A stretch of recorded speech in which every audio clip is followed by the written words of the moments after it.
Hi, Seafood Bob here, Reflex Flow Training. I'm rehabbing my back a little bit. It's a little stiff. It'll be all right in a couple days. But in the meantime, I'm going to review a new little knife I've got here. This here is the Crkt, or the Columbia River Knife and Trade Company Pilar.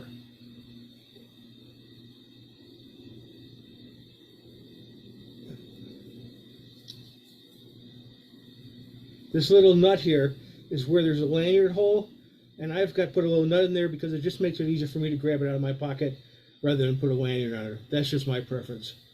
But here's the knife. It's got a little flicker here.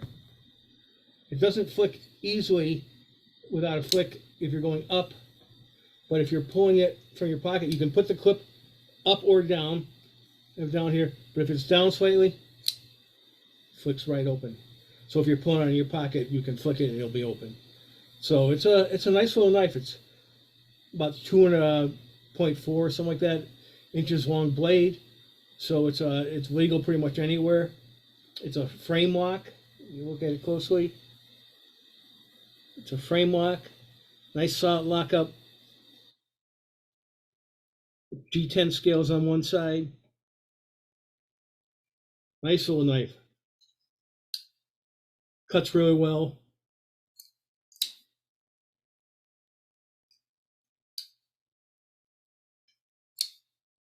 There you go. Decent knife.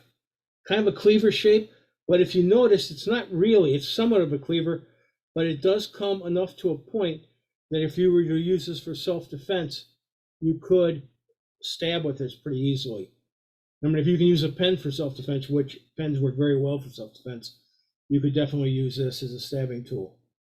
And of course, if you use a small knife like this, you know, it's most effective if you're actually going to have to stab, and that's only life and death situations. But also, it's a great, handy little tool. No one's going to say anything about you carrying it. You know, it can come in handy for for cutting rope or whittling or whatever you want to do with it, whatever you use a cutting tool for. But it's a nice little self-defense tool if you need it. So the Pilar or Pilar, I think it is, from Columbia Rivers Knives, excellent little tool. I think it was like $40. For $40, it's not bad. It's not bad. I mean, I wouldn't spend $100 for it, but for the price, this is a decent little knife. Feels good in your hand. You can grip up on it here. See, it's got a little trail up here, so you can grab my knife here. So if you wanted to do some, you know, fiddling or some close in work like that, detail work, detail cutting or carving, it's perfect. And then when you actually pull it out, it just comes out right about here, and that's a nice thumb guard there. So your hand isn't going to slip, and you're not going to cut yourself if you're working hard on something. So good knife. That's about all I have to say about this great little knife. Have a great night.